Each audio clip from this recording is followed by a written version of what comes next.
நம் தேவனுடைய வார்த்தைக்கு செல்வோம். கடின சூழ்நிலைகள் மத்தியில் தேவனுடைய வாக்குத்தத்தங்களை எப்படி தொடர்ந்து நம்புவது? How to keep believing the promises of God in the midst of difficult situations. வாழ்க்கை கஷ்டமாக இருக்கிறப்போ தொடர்ந்து தேவனுடைய வாக்குத்தத்தங்களை எப்படி நம்புவது என்பது தான் இன்றைக்கு பார்க்க போகிறோம். தேவனுடைய வாக்குத்தத்தங்களை நம்பி வாழ்வது என்ற ஒரு தொடர் போதனை நம்ம வழங்கி கொண்டிருக்கிறோம்.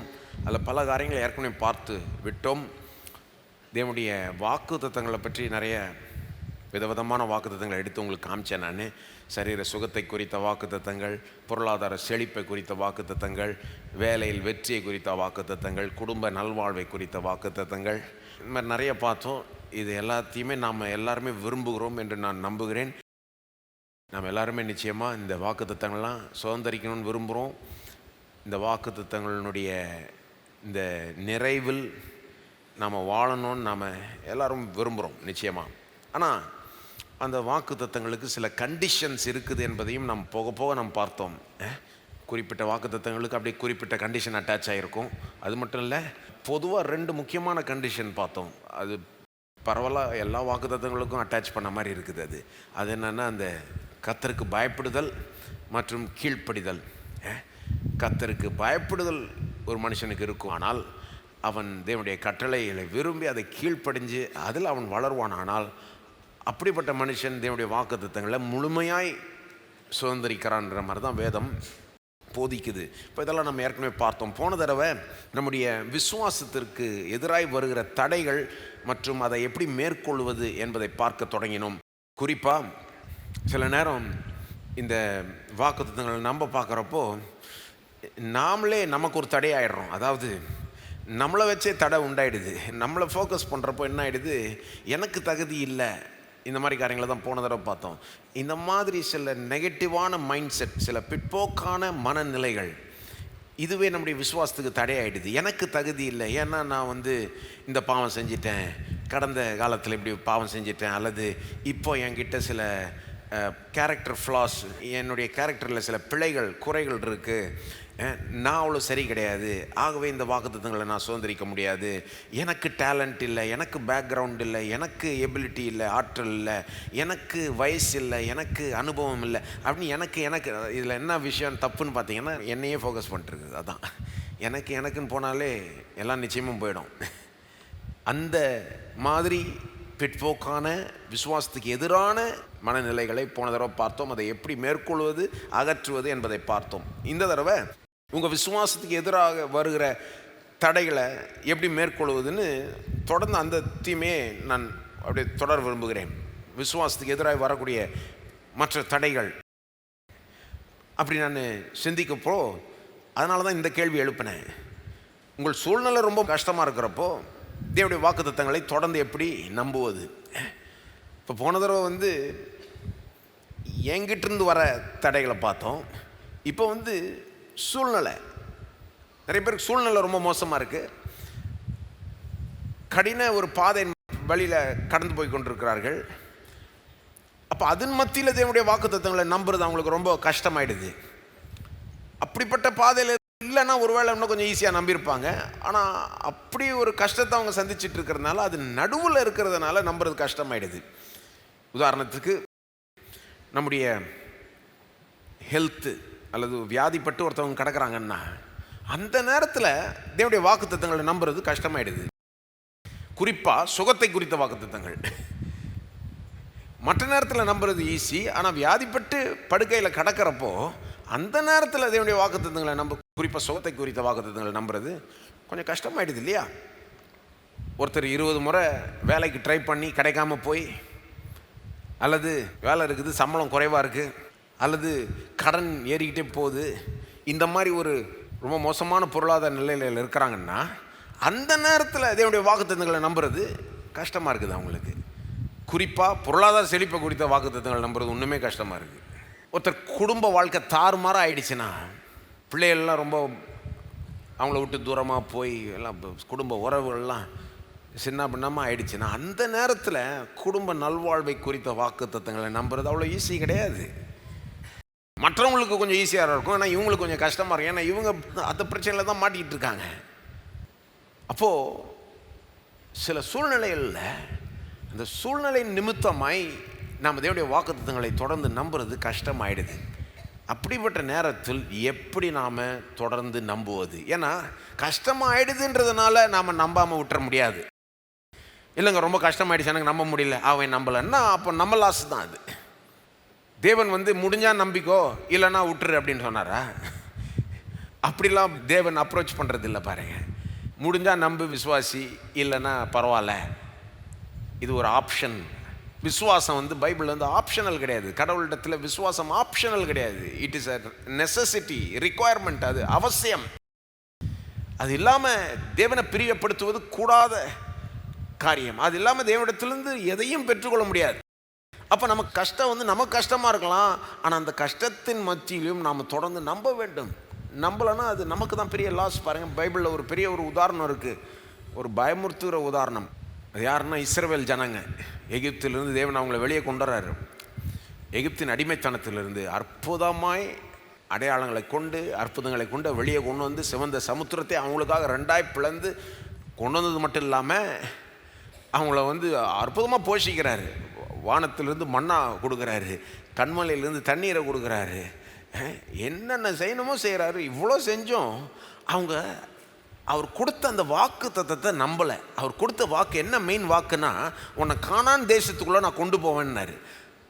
உனக்குன்னு ஒரு தேசத்தை வச்சிருக்கிறேன், பாலும் தேனும் ஓடுகிற தேசம், அந்த தேசத்துக்குள்ளே நான் உன்னை கொண்டு போகிறேன்னு சொல்லி தான் எகிப்திலேருந்து வெளியே கொண்டு வந்தார். சும்மா உன்னை விடுவிக்கிறேன்னு சொல்லலை. ஒருபோதும் விடுவிக்கிறது மட்டும் அஜெண்டா கிடையாது, கானான் தேசத்துக்குள்ளே கொண்டு போகிறது தான். அப்படி சொல்லி வெளியே கொண்டு வராரு, அற்புதம் அடையாளம்லாம் செஞ்சு கொண்டு வராரு. ஆனால் இவங்க அந்த வாக்குத்தத்தை நம்பலை. சொல்லப்போனால் ஒரு தேசமே நம்பலை. கொஞ்சம் யோசிச்சு பாருங்க, லட்சக்கணக்கான மக்கள், கொஞ்சம் சின்ன கிரௌடு கிடையாது, ஒரு தேசமே, ஒரு ஜனக்கூட்டமே 20 லட்சத்துக்கு மேலே இருந்திருக்குன்றாங்க. அவ்வளோ பெரிய ஒரு கூட்டம் நம்பலை. 2 பேரை தவிர. அந்த 2 பேர் பேர் என்னது? யோசுவா, காலேப். இந்த மாதிரி ஒரு சூழ்நிலை இன்றைக்கு உலகத்தில் நடந்ததுன்னா, அதாவது சின்ன ஒரு உதாரணம் கொடுக்குறேன்.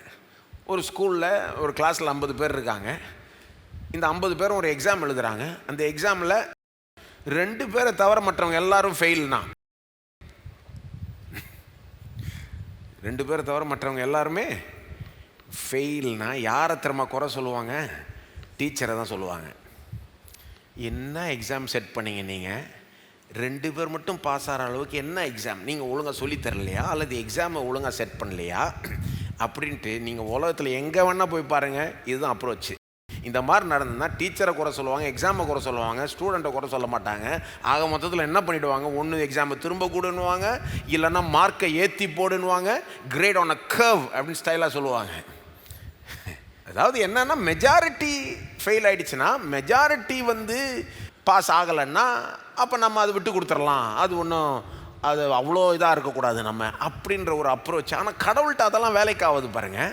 தேசமே நம்பலை, 2 பேர் தான் நம்புகிறான். ஜனம் என்ன எதிர்பார்ப்பாங்க? சரி தேசமே நம்பலல்ல, சரி விட்டுருவார் அப்படின்னு பார்த்தா அவர் என்ன சொல்கிறாரு? தேசமே நம்பலையா, 2 பேர் தான் நம்புகிறாங்களா, அப்போ அந்த 2 பேர் தான் பார்ப்பாங்க போன்றார். மீதி முழு தேசமும் அந்த முழு சந்ததியும் வனாந்திரத்தில் சுற்றி 40 வருஷம் இருந்து மரித்து போனார்கள். ரொம்ப அதனால தான் சொல்கிறேன், பயமுறுத்துகிற உதாரணம். இந்த உதாரணம் விசுவாசம் எவ்வளோ அவசியம் என்பதை காண்பிக்குது. ஏதோ எக்ஸ்கியூஸ் சொல்லிவிட்டு நான் விசுவாசிக்கலைன்னு சொல்லிட்டு போக முடியாது. சரி, அவங்க வனாந்திரத்தில் மறிச்சாங்கன்னா அவங்களுக்கு ஒன்றும் கிடைக்கலன்னு கிடையாது. அவங்கள ரட்சித்தார், வெளியே கொண்டு வந்தார். எகிப்திலேருந்து வெளியே கொண்டு வந்தாரா? அப்போ அந்த ஜனங்களையும் வெளியே கொண்டு வந்தார். அவங்க வனாந்திரத்தில் சுற்றி மறிச்சாங்களே ஒழிய, ஆனாலும் பார்த்தீங்கன்னா அவங்களுக்கு 40 வருஷமும் மன்னா கிடச்சிது வானத்திலிருந்து. தேவன் பாருங்க எவ்வளோ இரக்கமுள்ளவர். இந்த ஜனங்க கொஞ்சம் கூட விசுவாசிக்கலை, ரொம்ப தேவனுக்கு விரோதமாக கம்ப்ளைண்ட் பண்ணி முறுமுறுத்துக்கிட்டு ஒர்ஸ்ட் ஆட்டிடியூடு இஸ்ரவேல் ஜனங்க. கொஞ்சம் நஞ்சம் கிடையாது பாருங்கள். நீங்கள் இதை தப்பாக புரிஞ்சிக்கூடாது. தேவன் அவங்கள்ட்ட இருந்து ஏதோ பர்ஃபெக்டான விசுவாசத்தை எதிர்பார்த்தாரு, அவங்க அதை தரல, அதனால தான் அவங்க கானான் தேசத்துக்குள்ளே நுழையில நினச்சிக்கூடாது. தேவன் அவங்க பர்ஃபெக்டான விசுவாசத்தை யார்கிட்டையும் எதிர்பார்க்கல. யாருமே அப்படி பர்ஃபெக்டான விசுவாசம் யார்கிட்டையுமே கிடையாது, முக்கால்வாசி பேர்ட்டு கிடையாது. பர்ஃபெக்டான விசுவாசத்தை தேவன் எதிர்பார்த்தார், இவங்க தரல, அதனால் உள்ள நுழையில. அப்படி கிடையாது. இவங்க ரொம்ப ஒர்ஸ்ட்டாக நடந்துக்கிட்டாங்க, நன்றி கட்ட விதத்தில் நடந்துக்கிட்டாங்க, விசுவாசம் இல்லவே இல்லை. அப்படிப்பட்ட ஜனங்களையும் தேவன் இரக்கமாய் நடத்தி அங்கேயே உன் காலத்தை முடிச்சுக்கோன்ட்டார். ஆனால் அந்த வாக்கு தத்தங்களை முழுமையாய் சுதந்திரிக்க முடியல. அவங்களுக்காக வச்சுருந்த அந்த மேலான நிறைவான வாழ்க்கையை அவங்களால சுதந்திரிக்க முடியல. பாருங்கள், தேவன் வந்து நம்மகிட்ட இருந்து பர்ஃபெக்டான விசுவாசத்தை எதிர்பார்க்குறாருன்னு கிடையாது. இந்த உதாரணத்தை நான் சொன்னதுனால அப்படி நினச்சிக்கூடாது. நீங்கள் பாருங்கள், ஆபிரகாமே எடுத்துக்கோங்க. ஆபிரகாம் வந்து விசுவாசத்துக்கு ஒரு பெரிய ஒரு எக்ஸாம்பிள், ஒரு முன்மாதிரி. புதிய ஏற்பாட்டிலே அது ஆபிரகாமை தான் சொல்லுது. விசுவாசத்தை கற்றுக்கணுன்னா ஆபிரகாமை பாருன்னுது. ஆபிரகாமுடைய விசுவாசத்தை பற்றி பேசுகிறப்போ 4ஆம் அதிகாரத்தில் ரோமர்லலாம் பவுல் சொல்கிறாரு, அவர் விசுவாசத்தில் பலவீனம் அடையாமல் தொடர்ந்து பலங்கொண்டு முன்னேறினார்ன்ற மாதிரி சொல்கிறாரு. ஆனால் நீங்கள் ஆதியாகமம் வாசித்தீங்கன்னா ஆபிரகாமுடைய விசுவாசம் அவ்வளோ பூரணம் இல்லைன்றதை பார்த்துருவீங்க. ஆபிரகாம் வந்து தேவன் ஃபஸ்ட்டு அவருக்கு வாக்கு கொடுக்குறப்போ, உன்னை பெரிய ஜாதி ஆக்குவேன், உனக்கு ஒரு பிள்ளையை தரேன்னு ஃபஸ்ட்டு வாக்கு கொடுக்குறப்போ நல்லா நம்புகிறாரு, முழுசாக நம்புகிறாரு, நம்பி வாழ்கிறாரு அந்த வாக்கு தத்துவத்தை. அவர் செய்கிற செயலெல்லாம் ஓரளவுக்கு அது கொஞ்சம் பரவாயில்ல பாருங்கள். ஆனால் கொஞ்சம் காலம் போக போக, அதாவது 12ஆம் அதிகாரத்தில் வாக்கு கொடுக்குறாரு தேவன், ஆபிரகாம் வந்து நம்பி செய்கிற மாதிரி தான் தெரியுது முக்கால்வாசி. 15ஆம் அதிகாரத்தில் திரும்ப வாக்கு கொடுக்குறார் தேவன். ஆதியாகமம் 15 வானத்தின் நட்சத்திரங்களை பார், உன் சந்ததியை அதை போல் ஆக்குவேன்னு சொல்கிறப்போ ஆபிரகாம் நம்பினான் என்று எழுதப்பட்டிருக்கு. அந்த விசுவாசம் அவனுக்கு நீதியாக எண்ணப்பட்டது என்று ஆதியாகமம் 15:6 எழுதப்பட்டிருக்கு. அப்போ அங்கே அவர் நம்புகிற விதம் ஒரு மாதிரி இருக்குது பாருங்கள். ஆனால் அடுத்த அதிகாரம் போய் பார்த்தீங்கன்னா 16ஆம் அதிகாரத்தில் ஆபிரகாமுடைய மனைவி வந்து சொல்கிறாங்க, இவ்வளோ காலமாக வெயிட் பண்ணியாச்சு, இன்னும் பிள்ளை கிடைக்கல, நாம் கடவுளுக்கு கொஞ்சம் ஹெல்ப் பண்ணுவோம், அவருக்கு கொஞ்சம் ஹெல்ப் தேவைப்படுது போல் இருக்குது, அதனால் நம்ம என்ன பண்ணுவோம், என் மூலமாக தானே பிள்ளை பெற்றுக்க முடியல, இன்னொரு பெண் மூலமாக பிள்ளையை பெற்றுக்கோ அப்படின்ட்டு இது மனைவியே இது ஐடியாவை இது பண்ணி, ஆபிரகாம் வந்து அங்கே என்ன விசுவாசத்தில் நம்பி வாழ்கிறாரா? கடவுளையை நம்பி வாழ்ந்தார், அந்த நேரத்தில் வந்து மனைவியை நம்பி வாழ்ந்தார். மனைவி சொல்கிற பேச்சை கேட்டு அந்த பெண்ணோட ஒரு பிள்ளையை பெற்றுக்கிட்டார். அந்த நேரத்தில் பெரிய ஒன்று விசுவாச வீரர்னு சொல்ல முடியாது. பிள்ளையை பெற்றுக்கிட்டு அடுத்த அதிகாரத்தில் 17ஆம் அதிகாரத்தில் ஆதியாகமத்தில் தேவன் வந்து ஆபிரகாம்கிட்ட பேசுகிறார், இந்த இன்னொரு பெண் மூலமாக நீ பெற்றுக்கிட்ட பிள்ளை கிடையாது, உனக்கு சாராள் மூலமாக நான் ஒரு மகனை கொடுப்பேன், அந்த மகன் தான் வாக்கு பண்ணப்பட்ட மகன், அவன் மூலமாக தான் என்னுடைய நோக்கங்களை நிறைவேற்றுவேன் அப்படின்னு சொல்கிறப்போ ஆபிரகாமுடைய ரியாக்ஷன் என்ன தெரியுமா? 17ஆம் அதிகாரத்தில் மோங்குப்புறம் விழுந்து சிரிக்கிறாரு. அவருக்கு ஏதோ ஜோக்கு மாதிரி அது ஆயிடுச்சு. இந்த கேரட்டு வயசில் எப்படி நடக்க போகுது, இந்த வயசில் என் ஒய்ஃபுக்கு வயசாகிடுச்சு, எனக்கு வயசாகிடுச்சு. ஃபஸ்ட்டு இன்னும் கொஞ்சம் நல்லா நம்பினார், ஆனால் கொஞ்சம் காலம் போக போக இந்த சூழ்நிலைகள் நிமித்தமாய் நம்புறது கஷ்டமாயிடுச்சு பாருங்கள். சிரிச்சார். தேவன் சொல்கிறதுக்கு ஆபிரகாம் கொடுத்த ரெஸ்பான்ஸ் வந்து சிரிப்பு. He laughed, he fell on his face and laughed. 17ஆம் அதிகாரத்தில் எழுதப்பட்டது, வாசித்து பாருங்கள் நீங்கள் வேண்டாம். அடுத்த அதிகாரத்தில் 18ஆம் அதிகாரத்தில் சொல்லப்பட்டிருக்குது, ஆபிரகாமுக்கு 99 வயசு ஆயிடுச்சு, மனைவிக்கு 90 வயசு. அந்த நேரத்தில் தேவன் திரும்ப அவருக்கு காட்சி அளித்து சொல்கிறாரு, அடுத்த வருஷம் இந்த நேரத்தில் உனக்கு ஒரு பிள்ளை பிறக்கும் அப்படின்னு சொன்னப்போ சாராள் சிரித்தாள். 17ஆம் அதிகாரத்தில் ஆபிரகாம் சிரிக்கிறாரு, 18ஆம் அதிகாரத்தில் சாராள் சிரிக்கிறார். அங்கே தான் தேவன் கொஞ்சம் லேசாக கோச்சிக்கிட்ட மாதிரி தெரியுது. நீ சிரிச்ச அப்படின்றப்போ அவங்க சொல்கிறாங்க, நான் சிரிக்கல அப்படின்னு. கர்த்தரால் கூடாத காரியம் உண்டோ அப்படின்ற வசனம் 18ஆம் அதிகாரத்தில் வருது, சாராள் சிரித்த பிறகு. அப்போ ஏன் இதை சொல்கிறேன்னா, இந்த இஸ்ரவேல் ஜனங்க வனாந்தரத்தில் மரித்து போனாங்க, வாக்கு தத்தங்களை சுதந்திரிக்காமல் போனதுக்கு காரணம் வந்து விசுவாசம் அவங்கள்ட்ட இல்லை அப்படின்னு.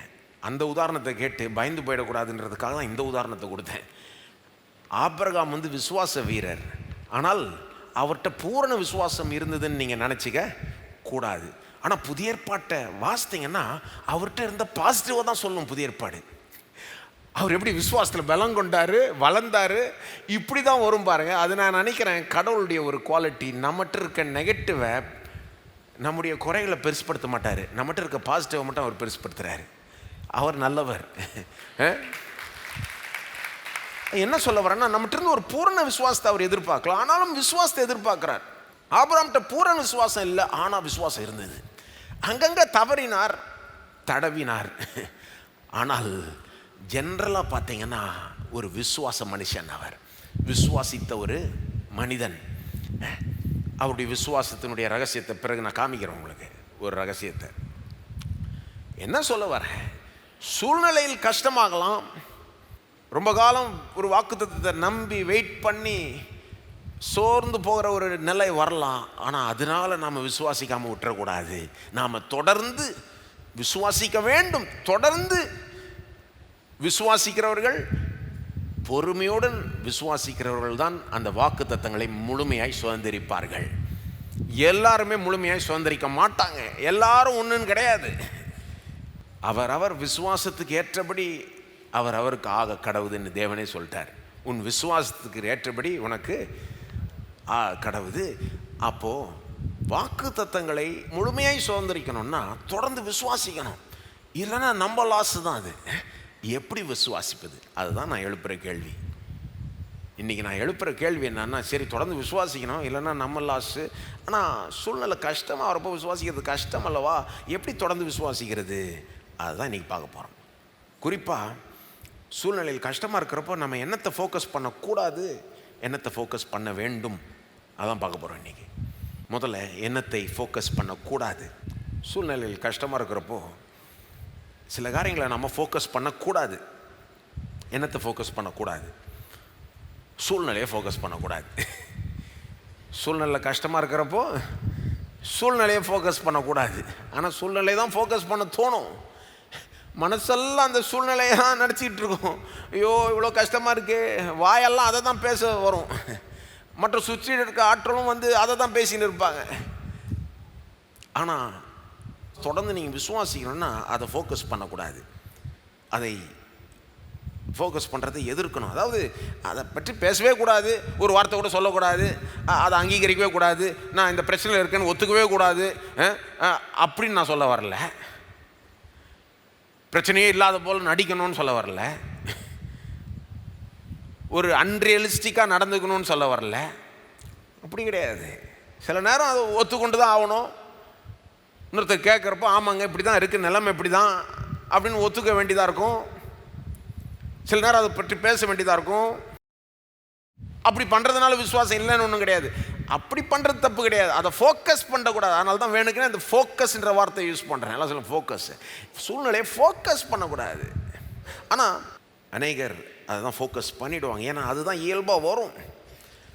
அதை தான் யோசிக்க தோணும், அதை தான் பேச தோணும். ஜெபத்தில் கூட அதை பற்றி தான் நிறைய சொல்ல தோணும். கடவுள்கிட்ட போயிட்டு ஆண்டவரே இப்படி இருக்கே பாரு ஆண்டவரே அப்படின்னு இந்த சூழ்நிலையை அவர்கிட்ட விளக்கி சொல்கிறதுக்கு 10 நிமிஷம் ஆகிடும்.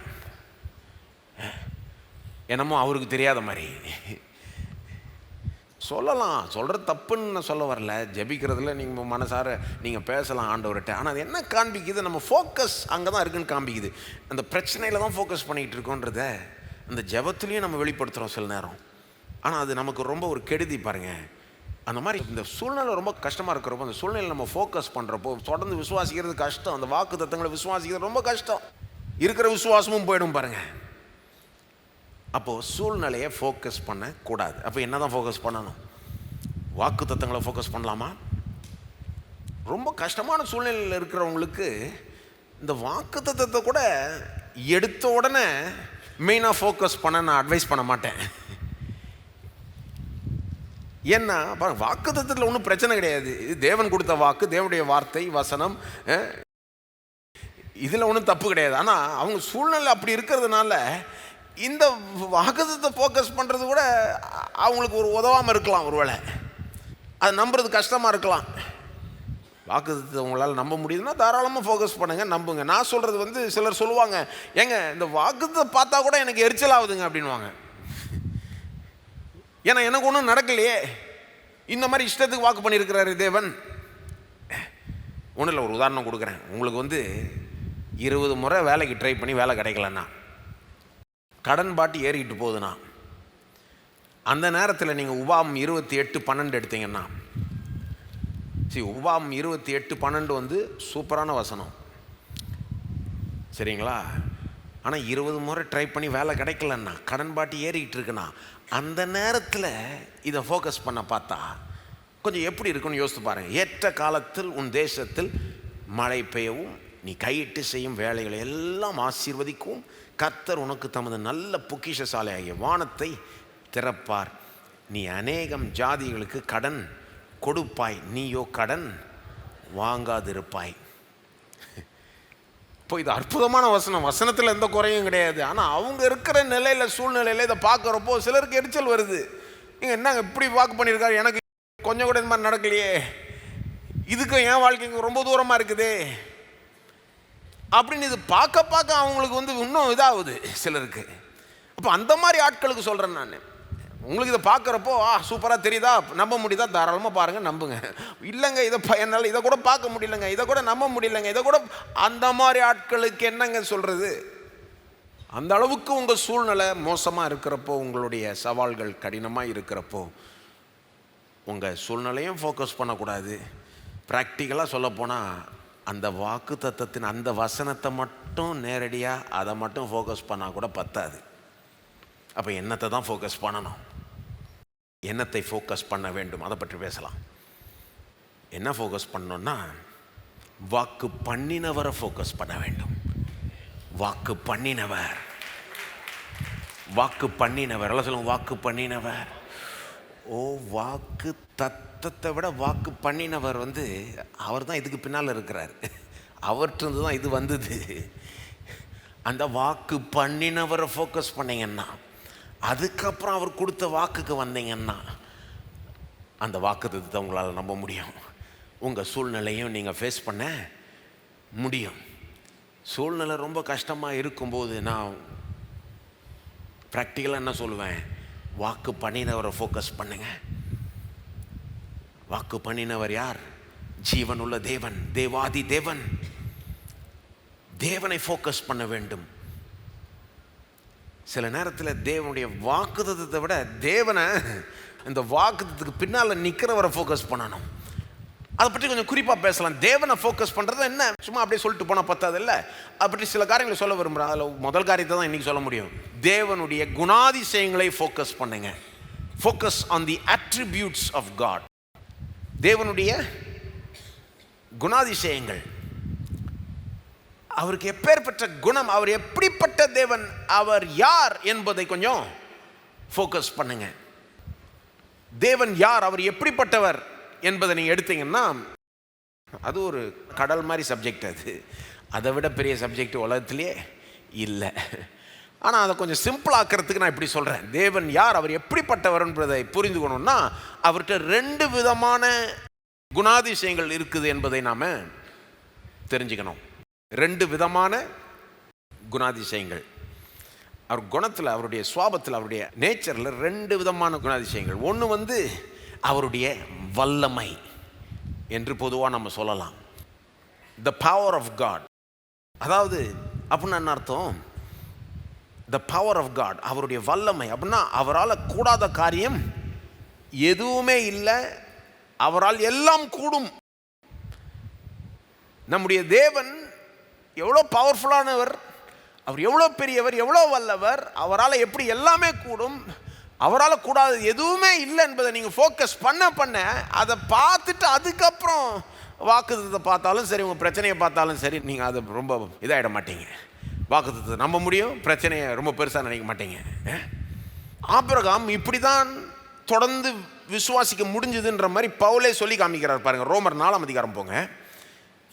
ஆபிரகாமுடைய உதாரணத்தை சொன்னேன். ஆபிரகாம் பர்ஃபெக்டான விசுவாசம் இல்லை அவர்கிட்ட, ஆனாலும் அவர் தான் நமக்கு விசுவாசத்துக்கு ஒரு முன்மாதிரியாக இருக்கிறான்னு பைபிளே சொல்லுது. விசுவாசத்தை அவர்கிட்ட கற்றுக்க சொல்லுது. ஏன்னா என்ன இருந்தாலும் விசுவாசிச்சார். 100 வயசில் பிள்ளை கிடைக்கும்னு விசுவாசிச்சார். நான் அவருடைய குறைகளாக எடுத்து சொன்னேன், ஆனால் அவருடைய ப்ளஸ் பாயிண்ட் அதை விட பெருசு. எப்படி வயசு ஆக ஆக தொடர்ந்து வாக்குத்தத்தத்தை அவரால் விசுவாசிக்க முடிஞ்சது. இதனுடைய ரகசியத்தை பவுல் நமக்கு எடுத்து சொல்கிறார் ரோமர் 4ஆம் அதிகாரத்தில்.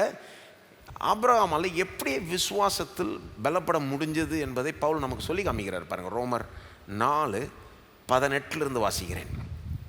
உன் சந்ததி இவ்வளவா இருக்கும் என்று சொல்லப்பட்டபடியே, அதாவது தேவன் சொன்னார்ல, உன்னுடைய சந்ததி பூமியின் தூளை போல இருக்கும், வானத்தின் நட்சத்திரத்தை போல இருக்கும்னு சொன்னார் இல்லையா. உன் சந்ததி இவ்வளவா இருக்கும் என்று சொல்லப்பட்டபடியே தான் அநேக ஜாதிகளுக்கு தகப்பனாவதை நம்புகிறதற்கு ஏதுவில்லாதிருந்தும் அதை நம்பிக்கையோட விசுவாசித்தான். எல்லாம் சொல்லுங்க, நம்புகிறதுக்கு ஏதுவில்லாதிருந்தும் அதை நம்பிக்கையோட விசுவாசித்தான். நம்புறதுக்கு ஏற்ற அறிகுறி எதுவும் கிடையாது. அடையாளம் இல்லை, ஆனால் தேவனுடைய வாக்கை விசுவாசித்தான். எப்படின்ற கேள்வி தான் என் மைண்டில் இருக்குது. 19, அவன் விசுவாசத்திலே பலவீனமாக இருக்கவில்லை. ஓகே, எப்படி? தொடர்ந்து பாருங்க. அவன் ஏறக்குறைய 100 வயதுள்ளவனாய் இருக்கும்போது தன் சரீரம் செத்து போனதையும் சாராளுடைய கர்ப்பம் செத்து போனதையும் எண்ணாதிருந்தான். பார்த்தீங்களா, அவனுடைய சூழ்நிலையை எண்ணாதிருந்தான். அவன் ஏறக்குறைய 100 வயது உள்ளவனாக இருக்கும்போது தன் சரீரம் செத்து போயிடுச்சு. இந்த வயசில் பிள்ளை பிறக்க முடியாது, அந்த ஆற்றல் செத்து போயிடுச்சு, தான் சரீரம் செத்து போயிடுச்சு. அந்த விதத்தில் சாராள் தன்னுடைய மனைவியுடைய கர்ப்பமும் செத்து போனது என்பதை எண்ணாதிருந்தான். சொல்லுங்க, எண்ணாதிருந்தான்னா அதான் ஃபோக்கஸ் பண்ணாமல் இருந்தான், அதை பெருசாக எடுத்துக்காம இருந்தான். அப்போ என்னத்தை பெருசாக எடுத்துக்கிட்டான்? 20ஆம் வசனம் பாருங்க. தேவனுடைய வாக்குத்தத்தத்தை குறித்து அவன் அவிசுவாசமாய் சந்தேகப்படாமல்.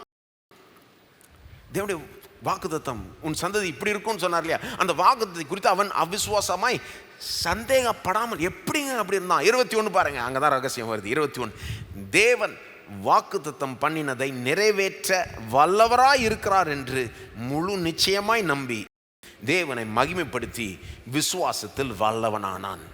எப்படி இருந்தான்னா அந்த 21 சொல்லுது பாருங்க. தேவன் வாக்குத்தத்தம் பண்ணினதை நிறைவேற்ற வல்லவராய் இருக்கிறார் என்று. எல்லாம் சொல்லுங்க, தேவன் வாக்குத்தத்தத்தை நிறைவேற்ற வல்லவராய் இருக்கிறார் என்று. அதை தான் முழு நிச்சயமாய் நம்பி. முழு நிச்சயமாக என்னத்தை நம்புகிறான்? இவர் வாக்குத்தத்தத்தை நிறைவேற்ற வல்லவராய் இருக்கிறார்.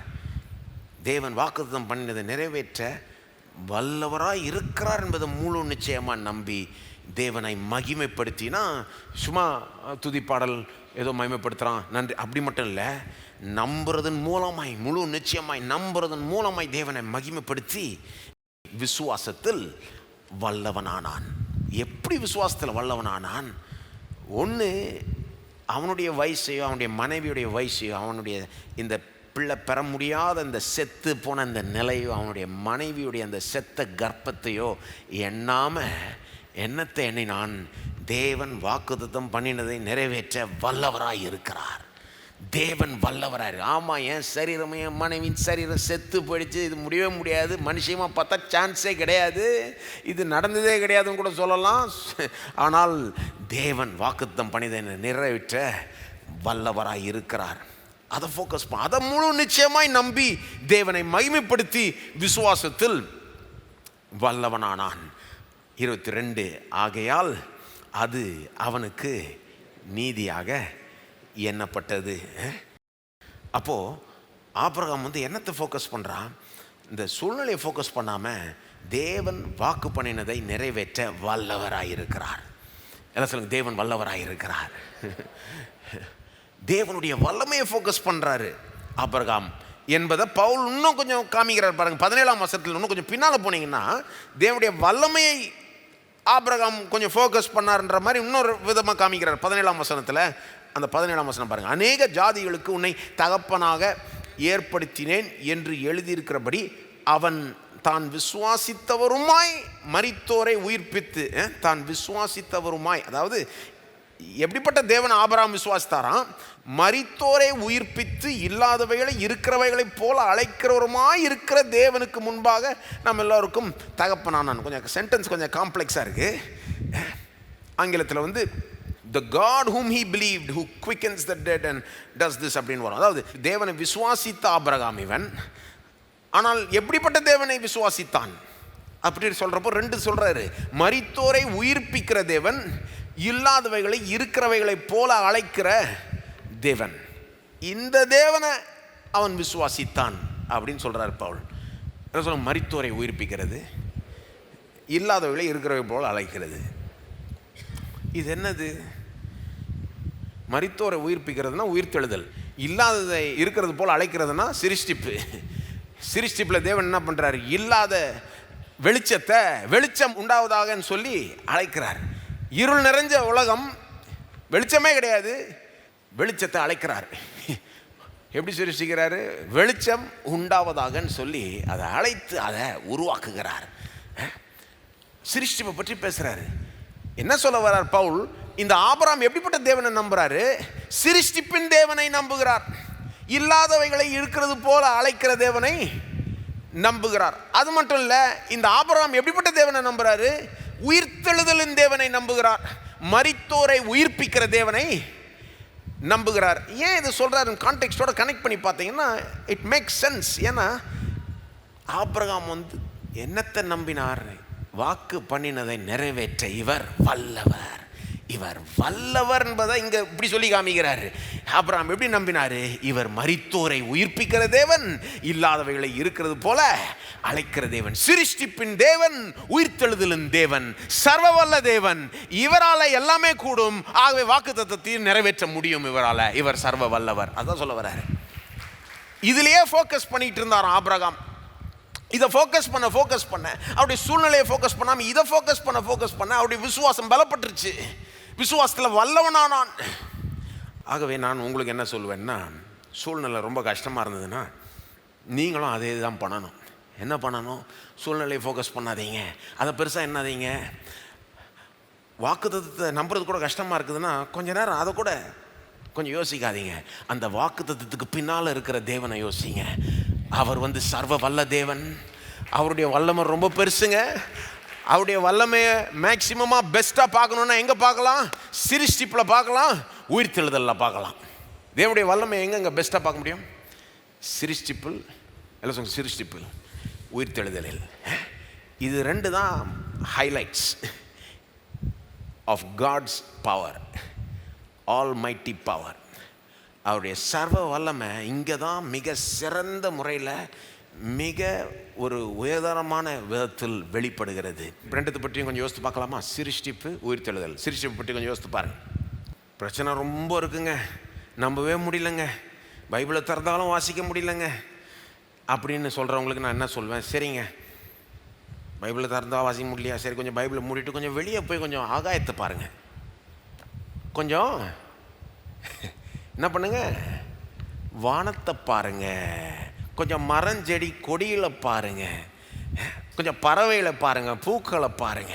தேவனுடைய சிருஷ்டிப்பை பார்ப்பதன் மூலமா தேவனை பாருங்க. அங்கே பார்த்துட்டு அப்புறம் திரும்ப பைபிளுக்கு வாங்க. ரெண்டுமே தேவனுடைய படைப்பு தான். அதுவும் சரி, இதுவும் சரி. இயேசுவே ரொம்ப கவலையில் இருக்கிறவங்களுக்கு என்ன அட்வைஸ் பண்ணார்?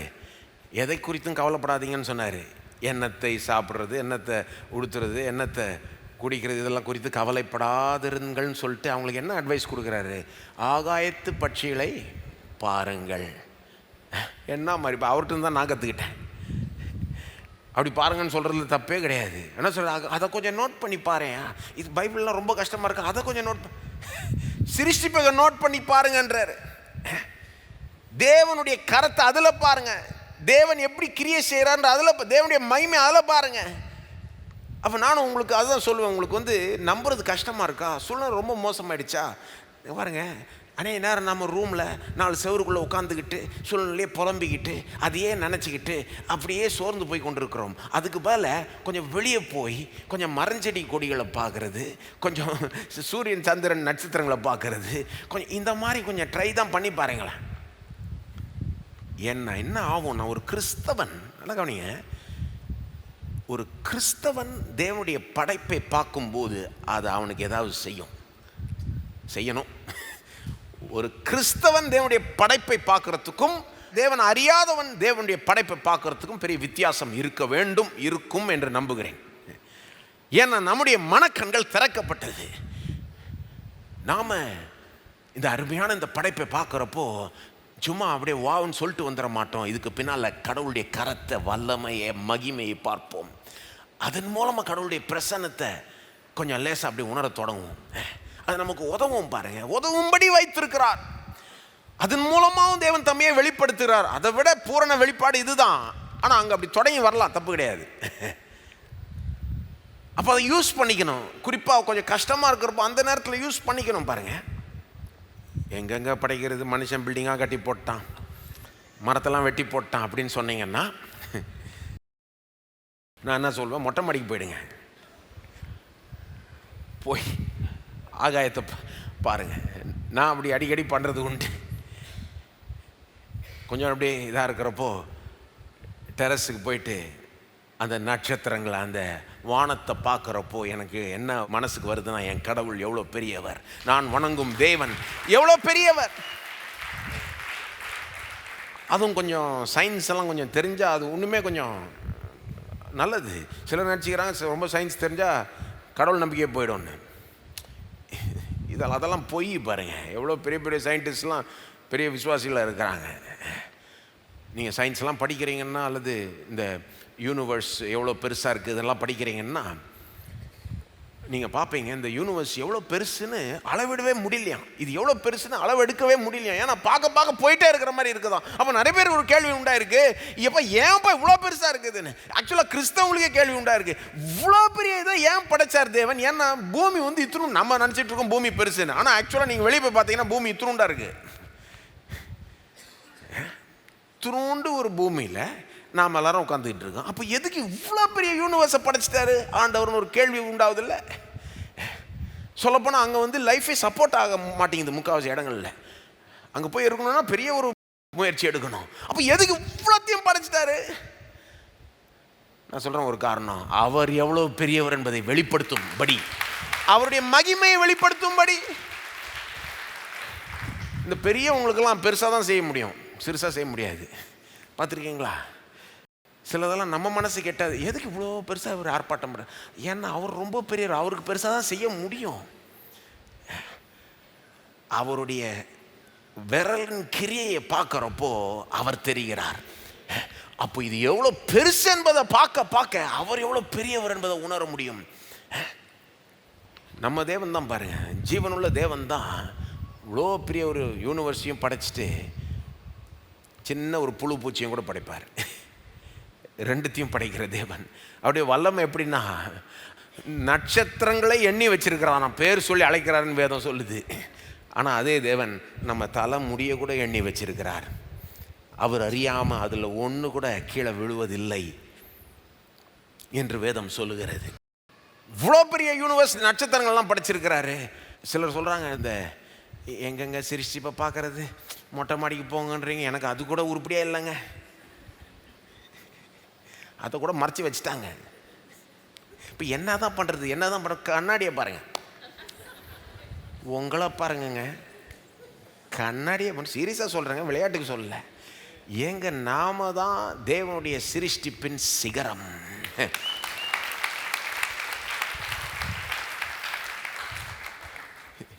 நம்மளை விட பெரிய சிருஷ்டிப்பு இல்லைன்னு வேதமே சொல்லுது. நாம் நினச்சிட்டு இருக்கோம் இதுதான் பெரிய இதுன்னு. ஆனால் வேதம் சொல்லுது நாம் தான் அவருடைய ரூபத்திலையும் சாயலையும் உண்டாக்கப்பட்டிருக்கோம். ஒரு தடவை 2 சயின்டிஸ்ட் ஆர்கியூ பண்ணுறதை பார்த்தேன் பாருங்கள். ஒருத்தர் சொல்கிறாரு, இந்த யூனிவர்ஸ் தான் ரொம்ப காம்ப்ளெக்ஸ் ஆக்கும், இதில் இத்தனை ஸ்டார்ஸ் இருக்குது, இத்தனை நட்சத்திரங்கள் இருக்குது, இத்தனை பில்லியன்ஸ் ஆஃப் கேலக்ஸி இருக்குது, ஸ்டார்ஸ் இருக்குது அப்படின்னு சொல்கிறாரு. இன்னொரு ஆள் சொல்கிறாரு, அதெல்லாம் கிடையாது, யூனிவர்ஸை விட காம்ப்ளெக்ஸ் என்ன தெரியுமா, ஹியூமன் பிரெயின் அப்படின்றாரு. என்ன இவ்வளோ பெருசாக சிந்திக்க வைக்கிறது என்னது, இதுதானே சொல்கிறாரு. அந்த பிரெயினுக்குள்ளே கனெக்ஷன்ஸ் எத்தனை இருக்குன்னு பார்த்தா யூனிவர்ஸில் இருக்கிற ஸ்டார்ஸை விட அதிகமாக இருக்கும் அப்படின்றாரு. ட்ரில்லியன்ஸ் ஆஃப் சினாப்சஸ் நம்முடைய இந்த பிரெயினுக்குள்ளே இருக்குதான். நம்ம இதெல்லாம் லேஸில் எடுத்துக்கிறோம் பாருங்கள். நாமளே ரொம்ப ஒரு பெரிய அற்புதம் தான். சூரிய ஒளி எடுத்துக்கோங்க, இதெல்லாம் எவ்வளோ காரியங்கள் நம்ம லேஸில் எடுத்துக்கிறோம். ஒவ்வொரு நாளும் எந்திரிக்கிறப்போ நமக்கு முன்னால் சூரியன் எந்திரிச்சிருது, அது லேஸில் எடுத்துக்கிறோம். அது ஏதோ ஆட்டோமேட்டிக்காக நடக்கிற மாதிரி பட் பட் பட் பட் நடக்குது பாருங்கள். ஒன்றும் இல்லை, ஒரு 10 நாள் சூரியனை நிறுத்தி வச்சா தெரியும். ஆனால் தேவன் ரொம்ப நல்லவர். வேதம் சொல்லுது, அவர் தமது சூரியனை உதிக்க வைக்கிறார், நல்லோர் மீதிலும் தீயோர் மீதிலும் உதிக்க வைக்கிறார்னு சொல்கிறார் பாருங்க. நான் இதை பற்றி வாசிச்சுட்டு இருக்கப்போ ஒரு தகவலை பார்த்தேன். அது எந்த அளவுக்கு உண்மைன்னு தெரில, ஆனால் கொஞ்சமாவது உண்மையாக இருக்கணும் ஓரளவுக்கு. அது என்ன சொல்கிறாங்கன்னா, மனுஷன் நினச்சிக்கிறான் அவனுக்கு வந்து பவர் ஷார்ட்டேஜ் ஆகிடும், பவர் ரிசோர்ஸஸ் கிடைக்காம போயிடும் அப்படி இப்படின்னு நினைக்கிறாங்க இல்லையா. ஆனால் என்ன சொல்கிறாங்க, சூரியன்லேருந்து பூமிக்கு வர்ற எனர்ஜியை 1 மணி நேரத்துக்கு நீங்கள் கால்குலேட் பண்ணிங்கன்னா, ஒரு வருஷம் முழுவதும் பூமி முழுவதும் யூஸ் பண்ணுற எல்லா பவரை காட்டிலும் 1 மணி நேரத்தில் பவர் கிடைக்குதான் சூரியன்லேருந்து. அதாவது சூரியன்ட்டு எவ்வளோ பவர் இருக்குது பாருங்கள். நம்ம பூமிக்கு வந்து சேர்றது இவ்வளோ நிறையா இருக்கும். அப்போ ஷார்ட்டேஜ் ஒன்றும் கிடையாது. தேவன் ரொம்ப பெரியவர், ரொம்ப தாராளமாக எல்லாத்தையும் உண்டாக்கி ரிசோர்ஸஸ் நிறைய வச்சுட்டார். மனுஷனுக்கு ஞானம் வேணும் அதை எடுத்து யூஸ் பண்ணுறதுக்கு. ரிசர்ச்லாம் போயிட்டுருக்கு, சோலார் பவரை எப்படி இன்னும் அதிகமாக ப்ராக்டிக்கலாக யூஸ் பண்ணணும்னு. ஆனால் அந்த ஞானத்தை முழுமையாக பெற்றுக்கொள்ளணுன்னா கர்த்தருக்கு பயப்படுதல் வேணும். கர்த்தருக்கு பயப்படுதலே ஞானத்தின் ஆரம்பம். கடவுள் வேணாம் அப்படின்னு அவரை ஒதுக்கி வச்சுக்கிட்டு எல்லாத்தையும் நான் யூஸ் பண்ணிக்கணும்னா ஷார்ட்டேஜ் தான் வரும். ஏன் சொல்கிறேன்னா, அந்த சூரியன் 1 மணி நேரத்தில் பூமிக்கு வேண்டிய எல்லா பவரையும் கொடுத்துருதான். யாராவது அதை எடுத்து டேப் பண்ண முடியும்னா, அப்போ அந்த சூரியனில் எவ்வளோ பவர் இருக்குது பாருங்க. அதை படைச்சவர் எவ்வளோ பவர்ஃபுல்னு யோசித்து பாருங்க. இப்போ இப்படிலாம் கொஞ்சம் நான் என்ன சொல்கிறேன், பிரச்சனையே நினச்சிக்கிட்டு இருக்குது, இதெல்லாம் கொஞ்சம் நினைக்கலாம்ல. அட்லீஸ்ட் கொஞ்சம் எதாவது கற்றுப்போம், சூரியனை பற்றி, பூமியை பற்றி, யூனிவர்ஸை பற்றி கற்றுக்கிறது மட்டும் இல்லாமல் ஒரு கிறிஸ்தவனாக இருந்தீங்கன்னா இதை நினச்சி முடிக்கிறதுக்குள்ள உங்களுக்கு ஒரு பெரிய ஒரு இதாகிடும். ஐயோ, என் தேவன் தான் இதெல்லாம் படைச்சார், அவர் எவ்வளோ வல்லவர். அப்போ அவருக்கு முன்பாக, ஏன்னா அது வரைக்கும் ரூம் 4 செவருக்குள்ளே உட்காந்துக்கிட்டு இருக்கப்போ பிரச்சனை தான் பெருசாக தெரியுது. ஆனால் படைப்பை பார்க்குறப்போ படைப்பு பெருசாக தெரியுது. அதன் மூலமாய் தேவன் பெரியவராய் தெரிகிறார். இவ்வளோத்தையும் அவர் எப்படி உண்டாக்கினார்? சொல்லி உண்டாக்கினார். இதெல்லாம் எப்படி உண்டாக்கினார்? அப்படியே சொல்லி சொல்லி உண்டாக்கினாராம். அப்போ நாங்கள் தேவனுடைய வல்லமை சிருஷ்டிப்பில் வெளிப்பட்டிருக்குது. ஒரு கிறிஸ்தவனாகிய நீங்கள் வந்து இதை நல்லா யூஸ் பண்ணிக்கணுன்றேன். நான் உங்கள் அட்வான்டேஜுக்கு யூஸ் பண்ணிக்கணும். அதனால தான் பாருங்கள், நீங்கள் பைபிளில் பார்த்தீங்கன்னா எந்த கஷ்டத்தில் இருந்தாலும் தேவ ஜனங்க அவர்கிட்ட ஜெபிக்க போகிறப்போ எப்படி ஜெபிப்பாங்கன்னா, ஒரு காமனான மெத்தட் என்னன்னா, ஆண்டவரே, வானத்தையும் பூமியும் படைச்ச சர்வ வல்ல தேவன் நீர், எனக்கு உதவி செய்ய அப்படின்வாங்க. பார்த்துருக்கீங்களா? இத்தனை முறை அப்போஸ்தலர் 4:23-24 அங்கே வந்து பேதுரையும் யோவானையும் மிரட்டி அனுப்புகிறாங்க. இயேசுவை பற்றி பிரசங்கம் பண்ணக்கூடாது அப்படின்னு மிரட்டுறாங்க. அந்த நேரத்தில் இவங்கெல்லாம் ஒன்றா கூடி ஜெபிக்கிறாங்க. எப்படி ஜெபிக்கிறாங்க பாருங்கள். அப்போஸ்தலர் 4:24 ஒருமனப்பட்டு தேவனை நோக்கி அவர்கள் சத்தம் விட்டு, கர்த்தாவே, நீர் வானத்தையும் பூமியும் சமுத்திரத்தையும் அவையிலுள்ள யாவற்றையும் உண்டாக்கின தேவனாய் இருக்கிறீர். எல்லாத்தையும் உண்டாக்கின தேவனாய் இருக்கிறீர். இவங்க மிரட்டுதெல்லாம் பாரும் ஆண்டவரே, ஏதாவது செய்யும் அப்படின்றார். சங்கீதம் 124 நம்முடைய சகாயம் வானத்தையும் பூமியும் உண்டாக்கின கர்த்தருடைய நாமத்தில் உள்ளது. அல்லது நெகேமியா 9:6 நெகேமியாவும் ஒரு குறிப்பிட்ட காரியத்துக்காக விண்ணப்பம் ஏறெடுக்க போறாரு. ஆனால் எப்படி ஜெபிக்க தொடங்குறாருன்றதை பாருங்க. நெகேமியா 9:6 நீர் ஒருவரே கர்த்தர், நீர் வானங்களையும் வானாதி வானங்களையும் அவைகளுடைய சர்வ சேனைகளையும் பூமியையும் அதில் உள்ள எல்லாவற்றையும் சமுத்திரங்களையும் அவைகளுள்ள எல்லாவற்றையும் உண்டாக்கினீர். எல்லாவற்றையும் நீர் தான் உண்டாக்கினீர். அவைகள் எல்லாம் நீர் காப்பாற்றுகிறீர். வான சேனைகள் உம்மை பணிந்து கொள்கிறது அப்படின்ட்டு அப்படியே போறாரு. அதுக்கப்புறம் தான் அவர் விண்ணப்பத்தை ஏறெடுக்கிறார். சங்கீதம் 121 நமக்கு தெரிஞ்ச சங்கீதம். எனக்கு ஒத்தாசை வரும் பர்வதங்களுக்கு நேராக என் கண்களை ஏறெடுக்கிறேன். வானத்தையும் பூமியும் உண்டாக்கின கர்த்தரிடத்திலிருந்து எனக்கு ஒத்தாசை வரும். என் பிரச்சனைக்கெல்லாம் சொல்யூஷன் கிடையாது அப்படின்னு நினைக்கும் போது, இதெல்லாம் தீராது, இதெல்லாம் இதெல்லாம் சரியாக போகுது, இதெல்லாம் ரொம்ப மோசமாயிடுச்சு. இல்லை, வானத்தையும் பூமியும் உண்டாக்கின கர்த்தரிடத்திலிருந்து எனக்கு ஒத்தாசை வரும். இவரால் கூடாத காரியம் எதுவுமே இல்லை. அப்போ சிருஷ்டிப்பை தியானிக்க அவருடைய வல்லமை நமக்கு புரியுது. அதன் மூலமாக அது நம்முடைய நம்பிக்கை பலப்படுது. சிருஷ்டிப்பு மட்டும் இல்லை, உயிர்த்தெழுதல். இல்லாததை இருக்க வைக்கிறார், அதுதான் சிருஷ்டிப்பு. உயிர்த்தெழுதல்னா இருக்கிறது செத்து போயிடுது, அவ்வளோதான், முடிஞ்சிருச்சுன்னு போது செத்து போனதை திரும்ப உயிரோடு எழுப்புறார், உயிர்ப்பிக்கிறார். நம்ம தேவன் சிருஷ்டிக்கிறவர் மட்டும் இல்லை, ஒன்றும் இல்லாததுலேருந்து சிருஷ்டிக்கிறான்றது மட்டும் இல்லை, செத்து போனதை உயிர்ப்பிக்கிற தேவன். இதுவும் பாருங்கள் தேவனுடைய ஸ்பெஷாலிட்டி. ஒன்றும் இல்லாததுலேருந்து கடவுள் ஒருத்தர் தான் சிருஷ்டிக்க முடியும். செத்து போனதை கடவுள் ஒருத்தர் தான் உயிர்ப்பிக்க முடியும். யோசித்து பாருங்க, மனுஷன் இருக்கிறதுலேருந்து சிருஷ்டிக்கிறான், ஆனால் அவர் ஒருத்தர் தான் ஒன்றும் இல்லாததுலேருந்து சிருஷ்டிக்கிறார். Creation out of nothing. மனுஷன் வந்து உயிர் இருக்கிற வரைக்கும் அப்படியே உயிரை தக்க வைக்கலாம், ஆனால் செத்து போயிடுச்சுன்னா திரும்ப அதை உயிர்ப்பிக்க முடியாது. இது கடவுளாக மாத்திரம் செய்ய முடியும். ஆனால் அதை செய்கிறப்போ ரொம்ப ஈஸியாக செய்கிறார், அதையும் ரொம்ப ஈஸியாக செய்கிறார். இதை இயேசுகிட்ட பார்க்கலாம் பாருங்கள். நீங்கள் பல விதமான அற்புதங்களை செய்தார் இயேசு. ஆனால் எல்லாத்தையும் அப்படியே கிட்டத்தட்ட ஒரே மாதிரி செஞ்சுட்டு போயிட்டார். லாசரு செத்து போகிறான், அவனுடைய கல்லறைக்கு போகிறாரு, செத்து போய் 4 நாள் ஆயிடுச்சு. நாம் நினைப்போம் மரித்தோர்லேருந்து உயிரோடு எழுப்புறதுக்கு ஏதோ ஸ்பெஷலாக பண்ணணும் போல இருக்குது. ஃபாஸ்டிங் ப்ரேயர் வச்சு கொஞ்சம் நல்ல ஒரு மீட்டிங் கூட்டி நல்ல பாட்டு பாடி நல்ல ஒரு எல்லாம் பண்ணிவிட்டு அப்புறம் தான் பண்ணணுன்னு பார்த்தா ஏசு வந்து ரொம்ப சர்வசாதாரணமாக ஜெபிக்கிறார். ஆண்டவரே, நான் எப்பப்போ ஜெபிக்கிறேனோ நீர் என் விண்ணப்பத்தை கேட்கிறீர் என்று நான் நம்புகிறேன், ஆனால் இவங்களுக்காக நான் சொல்கிறேன் அப்படின்ட்டு சும்மா ஒரு சாதாரண விஷயம் மாதிரி லாசருவே வெளியே வா அப்படின்றாரு. அப்படியே அவன் செத்து போன ஆள் அப்படியே வெளியே நடந்து வரான். ஒரு ஜுரத்திலிருந்து ஒருத்தரை குணமாக்குற மாதிரி குணமாக்குறாரு. நம்ம மனசில் தான் பாருங்கள், ஜுரத்திலிருந்து குணமாகிறது ஈஸி, இதிலிருந்து குணமாகிறது ரொம்ப கஷ்டம்னு நினைக்கிறோம். அப்படி ரொம்ப நினைக்க ஆரம்பிச்சிட்டோம்னாலே அது என்ன காண்பிக்குது? பிரச்சனையை ஃபோக்கஸ் பண்ணிட்டோம். என்னத்தை ஃபோக்கஸ் பண்ணிட்டோம்? அந்த நேரத்தில் நாம் பெரிய விசுவாசத்தில் ஒன்றும் இல்லை, சூழ்நிலையை நாம் லெவல் மாதிரி பிரிச்சுருவோம். இது ரொம்ப கஷ்டம், இது ரொம்ப ஈஸி, இது இதை விட கஷ்டம், இதெல்லாம் நமக்கு தாங்க பொருந்தும். அவருக்கு வந்து எல்லாமே ஒன்று தாங்க. ஜுரத்தை போக்குறதும் ஒன்று தான், மரித்தோரை உயிரோடு எழுப்புறதும் ஒன்று தான். ஏன்னா அவருடைய வல்லமைக்கெல்லாம் ஒன்று தான். 10,000 அடி மேலே போய் ஹெலிகாப்டர்லேருந்து பார்த்தீங்கன்னா பஸ்ஸும் ஒன்று தான், ஆட்டோவும் ஒன்று தான். இங்கே தான் வந்து வண்டி சைஸை வச்சு ஆதிக்கம் பண்ணிகிட்டு இருப்பாங்க ரோட்டில்.